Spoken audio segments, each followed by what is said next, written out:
ने अपने भाषण में ये बात कही, काका शब्द का प्रयोग करते हुए, जिन्होंने माननीय राजेंद्र सिंह जी राठौड़ के लिए कहा कि काका का गुंडा राज जो है चूरू और तारानगर में चल रहा है। हम बताना चाहते हैं कि माननीय राजेंद्र सिंह जी राठौड़ पिछले 40-45 साल से सार्वजनिक जीवन में हैं। एक छोटा सा भी एलिगेशन उनके सार्वजनिक जीवन में नहीं है। कोई भी व्यक्ति, गरीब, मजदूर, किसान, किसी भी जाति धर्म का हो, ये नहीं कह सकता कि राजेंद्र राठौड़ जी इंटेंसली हमें परेशान करते हैं, व्यक्तिगत रूप से परेशान करते हैं। उन्होंने आगे चल के कहा कि घर घर जाकर काका टॉर्चर करता है। मैं बताना चाहता हूं कि माननीय राजेंद्र सिंह जी राठौड़ जिस घर में जाते हैं, लोग भगवान की तरह उन्हें देखते हैं, उनका मान और सम्मान करते हैं। अगर इस जिले में नहीं, इस प्रदेश में कोई एक घर बता दे कि भाई इस घर में राजेंद्र सिंह जी राठौड़ गए और उन्होंने इनको प्रताड़ित या अभद्र भाषा का प्रयोग किया। हालांकि स्वयं सांसद खुद जिस भाषा का प्रयोग करते हैं, उससे पता चलता है कि वो किस संस्कार में पले बढ़े, उनके संस्कार कैसे हैं। जिस निम्न स्तर की भाषा का वो प्रयोग करते हैं, उससे पता चलता है कि निश्चित रूप से वो न केवल निंदनीय है, बड़ी आपत्तिजनक है। एक ऐसे पद पे बैठे हुए, देश की सबसे बड़ी महापंचायत में आप बैठे हुए, और आप सार्वजनिक रूप से ये बात कह रहे हैं कि किसी की खाज नहीं मिटी, किसी को टॉर्चर करते हैं। मैं स्पष्ट कर दूं कि वो अपनी फ्रस्ट्रेशन, जब से वो भारतीय जनता पार्टी से गए हैं, और जाने का कारण सबको पता है कि पीछे जो विधानसभा का चुनाव हुआ, तो उन्होंने पार्टी में रहते हुए पार्टी के खिलाफ जिस तरीके का घात किया, चाहे वो सुजानगढ़ में श्रीमती संतोष मेघवाल के खिलाफ, चाहे वो रतनगढ़ में श्रीमान अविनेश महर्षि के खिलाफ, चाहे वो सरदार शहर में माननीय रणवा जी के खिलाफ, चाहे तारानगर में, चाहे राजगढ़ का ही ले लो, क्योंकि उनका ओपिनियन हमेशा रहा है कि जिस दल में वो रहते हैं, जिस थाली में वो खाते हैं, उसी में वो छेद करते हैं। और ये प्रवृत्ति राकरा परिवार, उस परिवार की पुरानी प्रवृत्ति रही है। चाहे आप 90 के दशक से ले लो, 85 का दशक ले लो, 2000 का दशक ले लो, हर किसी चुनाव में उनका ऐसा व्यवहार रहा है, उनके परिवार का ऐसा रहा है, उनके ऐसे संस्कार रहे हैं। और इसका कारण ये है कि उनकी जो राजनीतिक शुरुआत हुई, उनकी जो राजनीतिक विरासत जो शुरू हुई, वो खून से शुरू हुई है। उनकी राजनीतिक विरासत में खून का तिलकार्जन है, जबकि राजेंद्र सिंह जी राठौड़ की जो विरासत है, जो राजनीति है, वो मेहनत के बल पे हुई है, ईमानदारी के बल पे हुई है। वो सुबह 6 बजे से उठ के रात के 10 बजे तक गरीब को भगवान मानकर जिस तरीके से इस चूरू की सेवा की है, इस राजस्थान की सेवा की है, वो जन जन जानता है। आप 1990 का चूरू उठा के देखिए, चूरू में क्या था। उस वक्त चूरू के गांव में 2 पीएचसी होती थी। आज चूरू की लगभग पंचायतों में पीएचसी हैं। उस 90 के दशक में गांव में शायद ही कोई सीनियर सेकेंडरी का स्कूल, 1-2 स्कूल मिलता था। आज हर पंचायत में सीनियर सेकेंडरी स्कूल है। गांव की कनेक्टिविटी देखिए कि सड़क का तो नमो निशान नहीं था। पूरे राजस्थान में, पूरी दुनिया में गर्मी और शीत के लिए जो चूरू जाना जाता है, राजेंद्र सिंह जी राठौड़ ने 35 साल के अपने अथक प्रयास से, अपने पसीने से, अपनी मेहनत से, अपनी ईमानदारी से न केवल चूरू को आगे बढ़ाया है, चूरू के गरीब को आगे बढ़ाया है, चूरू के हर तबके को आगे बढ़ाया है, चाहे वो माइनॉरिटी का हो, चाहे वो हिंदू हो, चाहे किसी भी जाति का हो। और उस व्यक्ति के खिलाफ जो एक व्यक्ति इस तरीके की भाषा का प्रयोग करता है, तो ये निश्चित मानना कि इसमें कोई जातिगत नहीं है। आप सब प्रबुद्ध पत्रकार हैं। आप रोजमर्रा की दुनिया में हर रोज आप सुबह घर से निकलते हैं, बहुत सारे लोगों को आप देखते हैं। मैं आपको कहना चाहूंगा कि जिस तरीके से सांसद जिन वर्ड्स को यूज करता है, उससे आने वाले हमारे नौजवान क्या सीखेंगे? वो यही सीखेंगे कि जातियों को आपस में भिड़ाइए, धर्म को आपस में भिड़ाइए। और ये संस्कार कहां से आते हैं? ये कांग्रेस पार्टी के संस्कार है। ये उनके बड़े भाई, बड़े शहजादे जो दिल्ली बैठते हैं, उन राहुल गांधी जी के संस्कार हैं कि जातियों को आपस में लड़ाइए, धर्म में आपस में लड़ाइए। और यही वातावरण वो गांव में फैलाना चाहते हैं। तो मैं आपसे भी निवेदन करना चाहता हूं कि आप कहीं ना कहीं उनको कोट करिए, डेवलपमेंट की बात करिए। वो कह रहे हैं कि किसान और किसानी के लिए जीना और मरना है। आपने कभी पूछा उनसे सार्वजनिक रूप से कि कितने किसान छात्रावास आपने अपने कार्यकाल में खोले? आपने पिछले 30 साल 40 साल से इस चूरू की हुकूमत पे राज कर रहे हैं। आप एक ऐसा काम बताइए किसानी के लिए जो आपने किया हो, आपके पिताश्री ने किया हो, आपके दादाजी ने किया हो। यह जरूर है कि आप समय समय पर लोगों का खून बहाने में बाज नहीं आते हो। यह जरूर है कि लोगों को नीचा दिखाने में बाज नहीं आते हो। यह जरूर है कि आप जातियों को लड़ाने में बाज नहीं आते हो। और एक मैं जो सबसे महत्वपूर्ण बात आप लोगों से कहना चाहता हूं साथियों, वो महत्वपूर्ण बात यह है कि आज उन्होंने उसी में कहा है कि 48,000 ढाणियों में रोशनी नहीं है, बिजली नहीं है, बिजली पहुंचनी चाहिए। मैं उनको यह कहना चाह रहा हूं कि छोटे शहजादे सांसद जी, 48,000 तो छोड़िए, आप चूरू जिले की आप अगर 4800 ढाणियों के भी नाम बता दें तो मैं आपको राहुल गांधी जी से बड़ा ज्ञानी मानूंगा, जो आलू से सोना पैदा करते हैं। आपने यह भी कहा अगर ये 48,000 ढाणियां केवल एक साल में बसी हैं क्या? आपको पूछना चाहिए कि एक साल में बसी है। अगर 40 साल से आप राज कर रहे हो चूरू पे, चूरू की जनता पे, आपने 48-40 साल के दौरान आपने, आपके पिताजी ने, माताजी ने, दादाजी ने क्या किया? आज अगर वहां बिजली नहीं है तो वो आपके कुकर्मों का फल है, वो आपकी असफलता का प्रतीक है, वो आपके और आपके खानदान के पास गरीब जनता के लिए कोई बेस्ट विजन नहीं था, उसका प्रतीक है। यह बात अलग है कि जनता ने आपको, जनता जनार्दन ने जिताया है, तो जिताने का मतलब यह नहीं होता है कि आप सर्वोपरि हैं, आप बेस्ट हैं। अगर आप इतना ही बेस्ट होते तो 2018 के इलेक्शन में आपके पिताश्री कितने नंबर पे आए? वो कंपटीशन में ही नहीं थे एमएलए इलेक्शन में, न 1 पे थे न 2 पर थे, धरतीपुत्र 3 पे चले गए। क्या कारण रहा होगा? 2013 के चुनाव में जहां भारतीय जनता पार्टी ने 163 विधायक जीते और उसमें आपकी माताश्री किस स्थान पे रही? उनका परिणाम क्या रहा? आप कितने चुनाव जीते, कितने हारे? आज आप कह रहे हैं कि हमने 7 बार के विधायक को चूरू में मोरिया बुला दिए। तो इससे यह बात स्पष्ट होता है, उन्होंने खुद ने इस बात को स्वीकार कर लिया कि एमएलए के चुनाव में, विधानसभा के चुनाव में, 2023 विधानसभा का जो चुनाव हुआ, जिस वक्त आप भारतीय जनता पार्टी के सांसद थे, भारतीय जनता पार्टी में थे, आपने पार्टी में रहते हुए पार्टी के साथ गद्दारी की। ये बात आप स्वयं कह रहे हैं कि हमने मोरिये बुलाए, यानी हमने चुनाव हराया। और ये इस चीज को लेके आज आप सब लोगों को बुलाया गया है कि जनता को सच्चाई बताएं, नौजवान को सच्चाई बताएं, किसानों के लिए क्या किया, किसानी के लिए क्या किया और क्या करेंगे।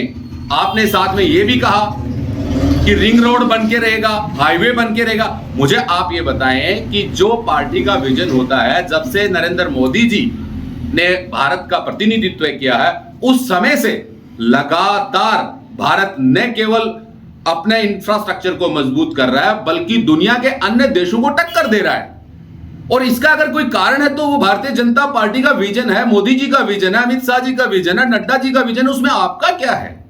आज आप जिस पार्टी के नेता बने बैठे हैं, अगर आपको लगता है कि अधिकारी लोग भ्रष्टाचार कर रहे हैं, आपने कहा मनरेगा में भ्रष्टाचार है, 10 दिन में आप अपनी रिपोर्ट तैयार कर ले, अपने रिकॉर्ड को ठीक कर ले, नहीं मैं लोकसभा में फाड़ दूंगा।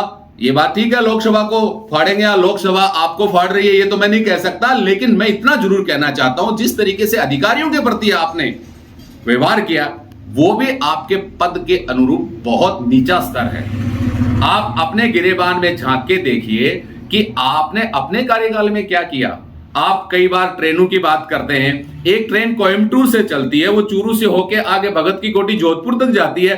कितने सारे डिस्ट्रिक्ट आते हैं, कितने सारे उस दौरान नेता आते हैं, स्टेट आते हैं। तो ये एक सतत प्रक्रिया है डेवलपमेंट की, और ये चलती रहेगी और चलेगी। और आपने ये जो डेवलपमेंट हो रहा है, ये भारतीय जनता पार्टी का जो शीर्ष नेतृत्व है, मोदी जी का जो विजन है और प्रदेश में जो भजन लाल जी का विजन है, उसके कारण आज आप ये आगे बढ़ रहे हैं। अब आपकी कोई बात है तो आप बात रखिए। एक चीज मैं इसमें कोट करना चाहूंगा कि माननीय भजन लाल शर्मा जी के लिए उन्होंने कहा है, मैं आपको बता रहा हूं कि आप क्या चाहते हैं। भजन लाल शर्मा जी जब से इस प्रदेश के मुखिया बने, मुख्यमंत्री बने हैं, और जिस समय भारतीय जनता पार्टी का जो संकल्प पत्र था जिसमें वादे किए गए थे जनता के लिए, आज वो 40 से 50% वादे पूरे हो चुके हैं। आप रोजगार की बात करते हैं, सरकार ऑलरेडी 1 साल के दौरान 87-88 हजार सरकारी नौकरियों में नियुक्ति दे चुकी है। आप कम से कम ये तो देखिए कि पहले अपना रिकॉर्ड तो तैयार करिए। नहीं वही आलू से सोना निकालने वाली बात, वही लाल मिर्ची पैदा करने वाली बात, वही अपने बड़े भाई की चाल पे मत चलिए। थोड़ा सा अंदर झांकिए, थोड़े संस्कारवान बनिए। इस चूरू का प्रतिनिधित्व कह रहे हैं एज ए एमपी के रूप में, इसलिए प्लीज अपनी तरफ भी देखें। कल का एक कार्यक्रम देखा है, खैर वीडियो है, फेसबुक पे भी है, जलको चूरू पे भी है, अन्य जो सोशल मीडिया के जो एप्स हैं उन पे भी है कि खरतवासिया गांव का कोई उद्घाटन का कार्यक्रम था, जिसमें बुढ़ानिया जी जो वहाँ के जो विधायक हैं वो भी सम्मिलित थे, लेकिन वीडियो में केवल बोलते हुए स्वयं ही ये बात कह रहे हैं। क्या बात कही उन्होंने? जो उन्होंने कहा वो मैं आपको बता चुका हूं। उन्होंने माननीय पूर्व मंत्री महोदय, प्रतिपक्ष के नेता को उन्होंने जिस तरीके से कहा, घर घर जाके लोगों को टॉर्चर करते हैं, गुंडा राज है, पार्टी के लिए खतरा है, चूरू के लिए खतरा है, ये बहुत सारे एलिगेशन उन्होंने उनके ऊपर लगाए हैं। मैं ये मान सकता हूं कि आज न एमएलए का चुनाव है, न एमपी का चुनाव है, चुनाव चला गया, चुनाव में कौन जीतता है कौन हारता है जनता तय करती है, आप तय नहीं करते हैं। आप ये नहीं है कि बहुत बड़े बलवान हैं, आप अपनी अंगुली के आधार पर परिणाम तय कर लेते हैं। अगर ऐसा होता तो आप अपने पिताश्री को जिता लेते, माताश्री को जिता लेते। उनकी फ्रस्ट्रेशन केवल ये है कि आज जिस दल में वो गए हैं उनको भी पता है उस दल की स्थिति क्या है। मैं आपको ये कह रहा हूं कि जब एक लंबा राजनीतिक कैरियर किसी भी नेता का हो जाता है तो उसका व्यक्तिगत लोगों में एक पहचान बन जाती है, व्यक्तिगत रूप से उसके कुछ कार्यकर्ता भी बन जाते हैं, कुछ लोग भी बन जाते हैं उनके विचारों के आधार पे। तो जिस आधार पे वो खुद स्वयं कह रहे हैं कि हमने तारानगर में मोरिया बुला दिए, वो माननीय पूर्व नेता प्रतिपक्ष राजेंद्र सिंह राठौड़ के लिए आप सुनिए ना, वो खुद स्वयं इस बात को कह रहे हैं कि हमने तारानगर में मोरिया बुला दी उनके। तो जब तारानगर का विधानसभा का चुनाव था तो उस समय जो वो थे वो कांग्रेस में नहीं थे, उस समय भारतीय जनता पार्टी में थे। तो इसका मतलब अपनी पार्टी में रहते हुए कोई व्यक्ति ये बात कह रहा है तो ये इससे स्पष्ट जाहिर होता है कि उनके मन में कहीं ना कहीं कोई खोट था। और इसका कारण आप देख भी रहे, सुजानगढ़ में भी उन्होंने, सुजानगढ़ के लिए उन्होंने कहा है कि हमारे विचारों के अनुरूप टिकट का वितरण नहीं हुआ तो हमने क्या हाल कर दिया। यही बात जो अपने राजनीतिक गुरु कहा करते थे रणवा जी को, उनके लिए भी उन्होंने कहा है। यही बात जो राजगढ़ के अंदर जो सुमित्रा जी चुनाव लड़े वो 3 नंबर पे रहे, तो उस समय क्या है कि जब बात चली कि भाई आपने दावा किया था कि भाई बीकानेर रीजन में ये 3 सीटें जो है उनके पिताश्री ने बहुत बड़े मार्जिन से जीतेंगे, इसका कारण क्या हुआ। तो कुछ लोग तो ये भी कह रहे हैं कि ये बिजनेस भी किया गया उसमें और अपने कार्यकर्ताओं को फ्री कर दिया गया, आप जो चाहे वैसा। और उसका कारण रहा कि सादुलपुर में भारतीय जनता पार्टी 3 नंबर पे आई। वो तो उनके चहेते जो जहां कहा उसके हिसाब से टिकट दिया गया था। तो ये परिणाम क्यों आए, इन पे सोचने की जरूरत है, समझने की जरूरत है। आप जब तक नौजवान किसान मजदूर का बेटा नहीं समझेगा तो वो इसी अबो आवास में जीता रहेगा। आप किसी एक व्यक्ति का, एक जाति के व्यक्ति को विशेष रूप से छोटी भाषा का प्रयोग करके, निम्न शब्दों का प्रयोग करके आप उसको नीचा नहीं कर सकते। जिस व्यक्ति के लिए आप कह रहे हैं उसका कद पूरा राजस्थान जानता है, पूरा चूरू जानता है, पूरा चूरू का बच्चा जानता है कि चूरू उनके दिल में, चूरू के लिए क्या उन्होंने किया है, आप सब लोग जानते हैं। देखिए ये पार्टी तय करती है। अगर एक पार्टी के वरिष्ठ नेता पर इस तरीके के आपत्तिजनक शब्दों का प्रयोग अगर कोई करता है तो मुकदमा क्यों, कानूनी रूप से अगर लड़ाई लड़नी पड़े तो पार्टी का कार्यकर्ता पीछे नहीं हटेगा। इसमें हो सकता है कि माननीय नेता प्रतिपक्ष जी को तो ये पता ही नहीं होगा, ये पार्टी का काम है, पार्टी फोरम की प्रेस कॉन्फ्रेंस है, उनका मुकदमा करना है, पार्टी के हिसाब से करना है। उनकी सादगी, उनकी विनम्रता पूरा चूरू, पूरा राजस्थान जानता है। व्यक्ति अपने घर से गद्दारी करेगा, अपनों से गद्दारी करेगा तो अपने उसे कब तक सहेंगे। आप खुद इस बात को सोचें कि अगर राजेंद्र सिंह जी राठौड़ टिकट कटाते तो वो खुद भी टिकट लेने के इच्छुक थे, वो खुद भी अपना टिकट ले लेते। एक्चुअली में टिकट देने का काम शीर्ष नेतृत्व का है और देवेंद्र झाझड़िया जी का कद बहुत बड़ा है। देवेंद्र झाझड़िया जी ने 1 बार नहीं, 2 बार नहीं, 3 बार इस देश के तिरंगे को विदेश में फहराया है। राकरा परिवार या छोटे शहजादे या सांसद जिनको आप कहते हैं, नाम कोई भी नाम दे दीजिए, उनका क्या रोल है आप मुझे बताएं कि देश के उत्थान में, देश का विदेश में उनकी उपलब्धि और झाझड़िया जी की उपलब्धि बहुत बड़ी है। और उनका तो काम है, आज गुंडा कहा है उन्होंने जिस तरीके से माननीय पूर्व नेता प्रतिपक्ष को, वो इससे पहले भी कृष्णा पूनिया जी के बारे में जो गोल्ड मेडल पैरा ओलंपियन रही हैं, कॉमनवेल्थ में गोल्ड मेडलिस्ट रही हैं, जब वो आमने सामने थे तो उनको भी हरियाणा की गुंडी कहा करते थे वो। आज वो एक पार्टी में आ गए, लेकिन पुराने वीडियो उठा के देखो ना, उनके संस्कार ही ऐसे हैं कि जब तक वो साथ हैं तब तक तो वाह वाह है। आपने खुद देखा होगा कि जब यहाँ माननीय मुख्यमंत्री वसुंधरा जी आए थे और जब प्रारंभिक मीटिंग थी, तो आज जिस काका का नाम लेते हैं उनको काकोसा कहा था कि ये मेरे काकोसा हैं, ये मेरे बाबोसा हैं, ये मेरे पिताजी से भी बड़े हैं। खुद उनकी माताजी ने माननीय पूर्व नेता प्रतिपक्ष को ये कहते हुए कि इससे अच्छा वफादार देवर नहीं हो सकता, तो तिलकार्जन किया गया है। हाथ पे कलाई के ऊपर धागा प्यार का प्रतीक के रूप में, सद्भावना के रूप में बांधा गया है। और आज जब इस नेता पर उसी खानदान का उनका बेटा जब ऐसी बातें करता है, तो मुझे लगता है, मैं व्यक्तिगत रूप से जिस तरीके से समझ पाया हूं कि सांसद खुद अपना मानसिक संतुलन खो चुके हैं। जब से वो कांग्रेस में गए हैं, कांग्रेस के नेता जिस तरीके से आलू से सोना बनाने वाली बात करते हैं, तो उसी धर्रे पे वो आ गए हैं। अपने मानसिक संतुलन को वो खो चुके हैं। और ये भी आज मैं आपको कह रहा हूं, आज अंतिम बात मैं कह रहा हूं, ये भी बात मैं आपको कह रहा हूं, आपको इन्हीं गलियों में वापस आना होगा।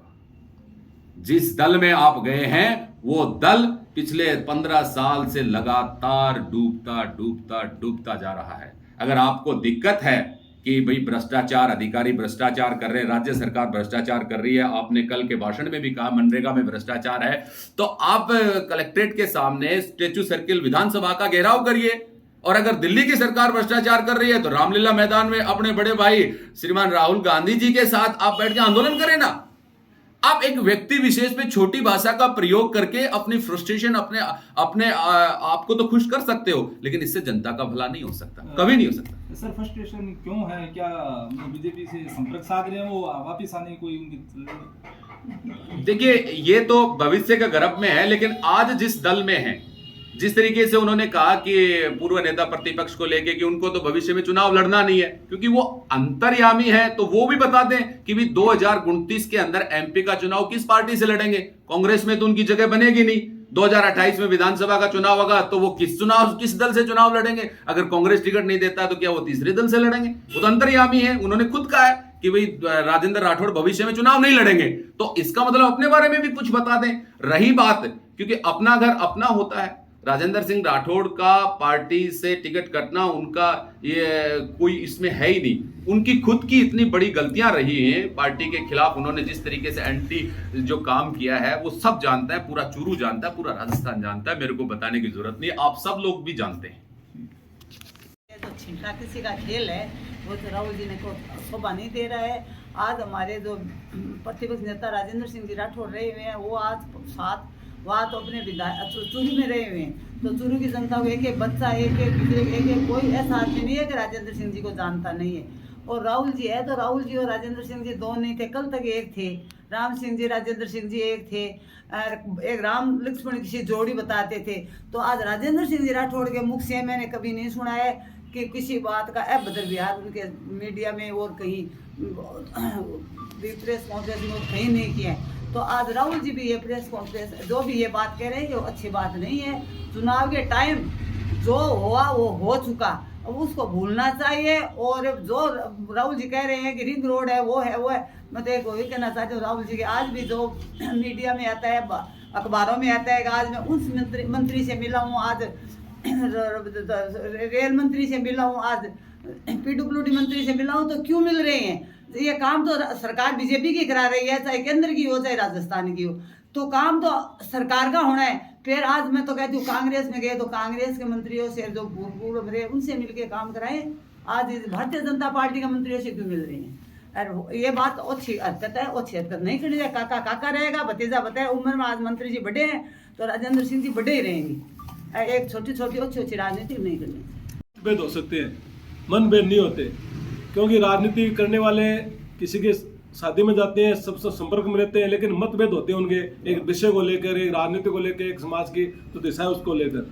राठौड़ साहब 40 साल से एक विधायक रहे हैं, मंत्री बने हैं। अगर आदमी सच्चा नहीं हो, आदमी झूठा हो, या तो आपने कहा होता है कि काट के हंडी एक बार चढ़ती है, 7 बार विधायक कोई नहीं बनाता अगर वो खराब होते या जो ये असद महोदय उनसे आरोप लगा रहे हैं।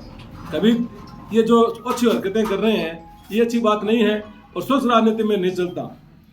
आज वो भी तीसरे वर्ग के सांसद हैं, उनके पिताजी 4 बार सांसद रह चुके हैं, तो ऐसी बातें नहीं होनी चाहिए राजनीति में।